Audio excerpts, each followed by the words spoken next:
Respected brothers and sisters, Salam alaikum wa rahmatullahi wa barakatuh. Ignorance is viewed as one of the spiritual diseases in the Islamic ethical system.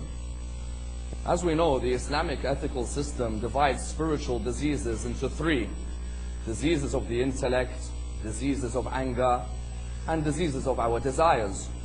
And therefore there is a need to define these diseases in order that we are able to counteract them and ensure that they do not plague our communities. Because diseases of the intellect vary.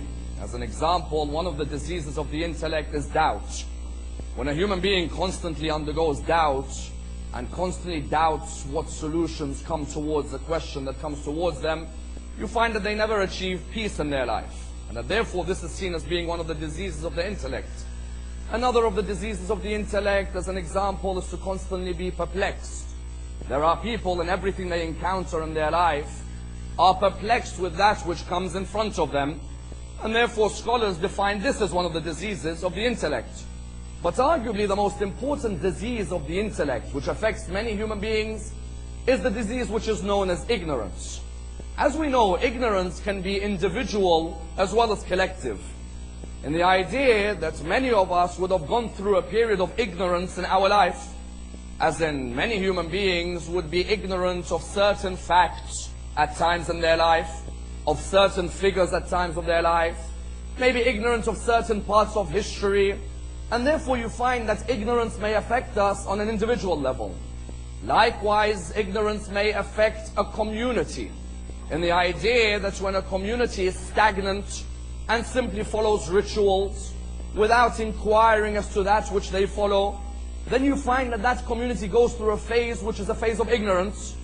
That phase can be seen as being something quite dangerous, and the idea that a community which is plagued by ignorance is one that may have members who despise each other, may hate each other, may be jealous of each other, may be envious of each other. And therefore the religion of Islam sought to come forward in order to define this disease of ignorance, as well as to look at the different types of ignorance, and then offer a cure for those who are going through a period of ignorance. Because we find Amir al-Mu'mineen in a quite beautiful line stating that our enemies are not the Christians and the Jews. Our enemy is our own ignorance. And the idea that many times we look for enemies outside, whereas the reality sometimes may be that the ignorance is from within. Therefore, when Islam came to define ignorance, it defined it with the Arabic word jahil. Because when a person who is an individual is ignorant, they refer to him as a jahil.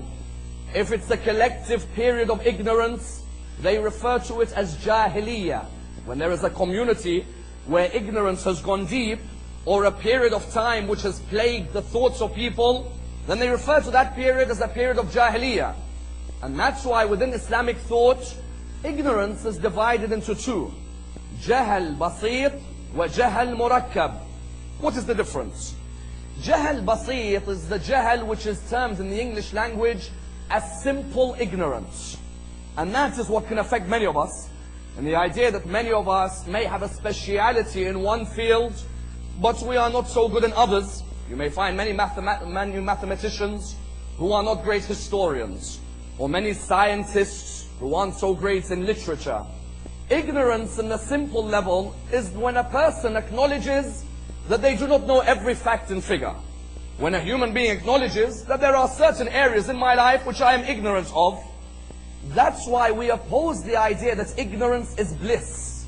There is an idea that ignorance is bliss. Islam says no. Islam says the moment you recognize there is an area of your life where you have a certain ignorance, work on it.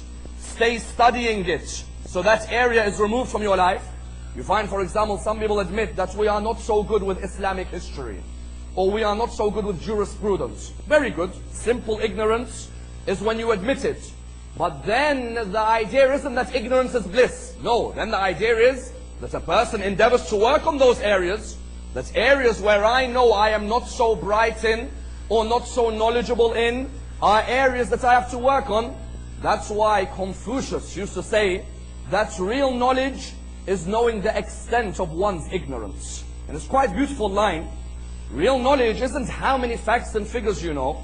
Real knowledge is when you know the extent of one's ignorance. When you know the extent of the areas which you're ignorant in, the idea is to look and work on those areas. Therefore, within the Arabic language, this was termed as jahl basir, simple ignorance, and that which affects many.